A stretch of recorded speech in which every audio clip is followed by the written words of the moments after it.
शिवराज जी, ये भी तो फैक्ट है ना कि जो एजिटेशन है वो जो अमीर किसान है एक तरीके से वो इसको कैप्चर कर रहे हैं। आप मुझे बताइए कि जैसे आप किसान नेता हैं, आपकी कितनी कुल जमीन होगी?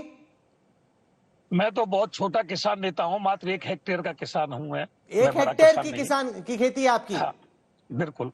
जो सच्चाई है वो बता रहा हूँ। मात्र 1 हेक्टेयर जो मेरे पूर्वजों ने छोड़ी वही मेरी जमीन है, जो मेरे माता पिता ने छोड़ी। मैं आपको एक चीज और बता नहीं रहा हूँ नहीं, आप कह रहे हैं कि आपके, क्योंकि ये भी फैक्ट है जितने भी किसान नेता है यूनियन के, वो सारे सारे तो इतनी बड़ी बड़ी जमीन लेके बैठे हैं। ना। मेरी जमीन आप जांच करा लेना, 1 हेक्टेयर का मात्र किसान हूं मैं आपको एक और बहुत बड़ी सर बात इतनी बताने बड़ी लगा गाड़ी अच्छा। में बैठे हो, एक सेकंड बताओ। अरे एयरपोर्ट, भाई, जेवर दूसरे की एयरपोर्ट के, गाड़ी। सर जेवर एयरपोर्ट के बाजू में आपकी जमीन है और आप बोल अच्छा रहे हो कि अच्छा, छोटी सी जमीन है सुनो आपकी। कितने एकड़ की सुनो, जमीन है, मैं सच बताओ मुझे।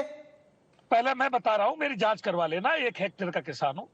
आज हमारी लखनऊ में इको गार्डन में भारतीय किसान लोक शक्ति की पंचायत थी, 10,000 किसान इकट्ठे हुए। विधानसभा को कूच भी करना पड़ा। और जिस गाड़ी में मैं बैठा हूं, मैं किसी दूसरे की गाड़ी में आया हूं, अपनी गाड़ी में नहीं आया। ये परमपिता परमात्मा को साक्षी मान के बता रहा हूं। सारे किसान नेता एक जैसे नहीं है। आपकी गाड़ियां जो कितनी है सच्चाई है, सर? आपकी गाड़ियां कितनी है मुझे बताइए, खुद की गाड़ी आपकी मेरे कितनी है? पास मेरे पास कोई गाड़ी नहीं है। आपकी फैमिली जो में एक भी गाड़ी नहीं है? नहीं, कोई गाड़ी नहीं है। सर ऐसा नहीं होना चाहिए ना, कैमरे पे कुछ कह रहे, कैमरे के बगैर कुछ और कह रहे अरे हैं जो आप। सच्चाई है भाई, जांच करा लेना ना इसकी। मैं इसमें कहा ऑन कैमरा बोल रहा हूं। सर अच्छा, और ये आज मुझे भी बताइए कि जो बड़े किसान नेता हैं, जिनकी 100 150 एकड़ जमीन है, जिनकी जो आमदनी है वो हमारे रिपोर्टर से, हमारे एंकर से, हमारे प्रोड्यूसर से भी ज्यादा, उनको इनकम टैक्स क्यों ना लगे? कई लोग जो इस वक्त आप देख रहे हैं वो कहते हैं कि भाई इनको भी इनकम टैक्स लगना चाहिए अगर इनकी अच्छी खासी। जो छोटे किसान हैं उनको सब्सिडी मिलनी चाहिए, उनको रियायत मिलनी चाहिए। बिल्कुल जो मेरी बड़े किसान है वो क्यों ना पे करें टैक्स? वही मैं कह रहा हूं, 2 हेक्टेयर तक का किसान सबसे पहले तो गरीबी रेखा से नीचे आना चाहिए।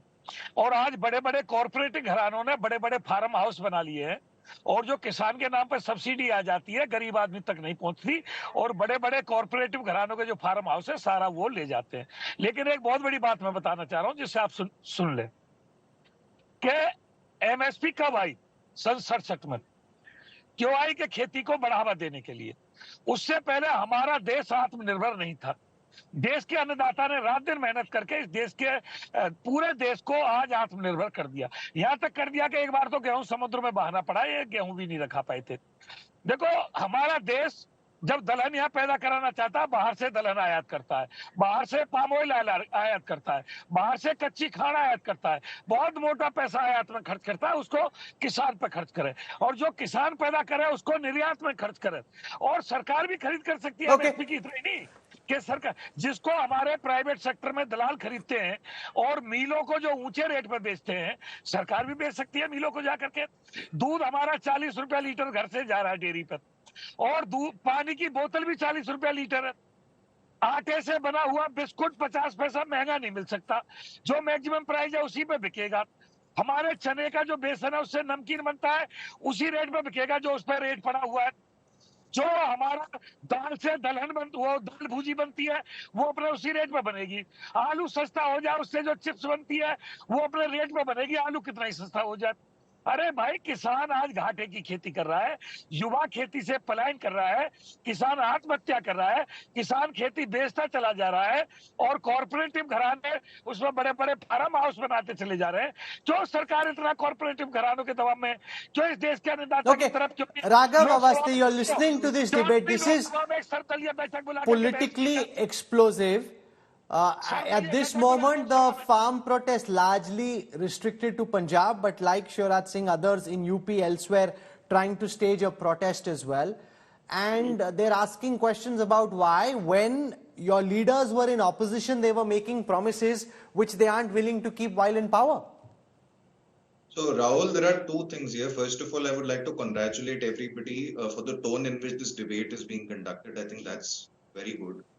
The other thing is this, like, leave aside the political aspect of it. One thing which I don't understand is the philosophical basis of this demand, that for every crop that is being grown, there should be MSP that is given, and the MSP should be cost price plus 50%. By this yardstick, there are many lawyers in India also who don't have any money, and they still provide really precious legal services to the public. They also have inputs. So we can't subsidize everything to an extent where there is a fiscal imbalance. And this is something that every government has to be mindful of. Because if there is fiscal imbalance, ultimately the problem will arise because there will be inflation. So as far as my limited knowledge of economics is concerned, and maybe Professor Ramesh Chandji can enlighten me more on this, ultimately if there is inflation, it will hurt the farmer, it will hurt the lawyer, and it will also hurt the journalist. Because the government of India does not have unlimited funds. There are other aspects of the welfare state that also have to be run. So, irrespective of the political overtones of this debate, all of us as responsible citizens should Now, okay. also be Now, mindful of this.